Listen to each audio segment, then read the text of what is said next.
ब्रह्मा जी की मानस पुत्री अहिल्या को यह वरदान प्राप्त था कि वह सदा ही 16 वर्ष की आयु के सदृश ही रहेगी। ब्रह्मा जी ने एक स्पर्धा करवाई जिसे गौतम ऋषि ने जीता और अहिल्या को पत्नी रूप में प्राप्त किया। अहिल्या के रूप की चर्चा तीनों लोकों में थी। अपने रूप, गुण, सौंदर्य और पतिव्रत धर्म के पालन के कारण ही वह भक्तों के मन में बसी हुई है। देवराज इंद्र ने जब अहिल्या के बारे में सुना तो उन्होंने सूर्य से उसकी सुंदरता के बारे में पूछा। सूर्यदेव ने इंद्रदेव की भावना भांपकर अपनी असमर्थता जताई।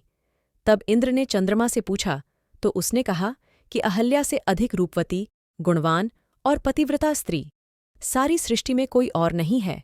ऐसा सुनकर इंद्र ने छल रूप से अहिल्या के साथ संभोग करने के लिए चंद्रमा की सहायता ली और यह योजना बनाई कि जब ऋषि गौतम प्रातः ब्रह्म मुहूर्त में गंगा स्नान को जाते हैं, वही समय अहिल्या से संभोग करने के लिए सही है। इंद्र ने चंद्रमा को अपने काम में साथ देने के लिए उन्हें ऋषि के आश्रम के ऊपर ही टिके रहने के लिए कहा।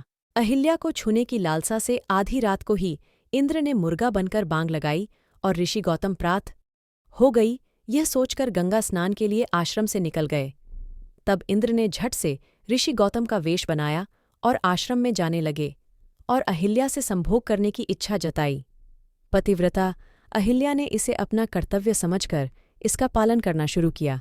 दूसरी तरफ जब ऋषि गौतम ने गंगा स्नान करने के लिए कमंडल में जल भरा तो गंगा माँ ने कहा कि भक्त अभी तो आधी रात है, तुम यह इतनी जल्दी कैसे आ गए?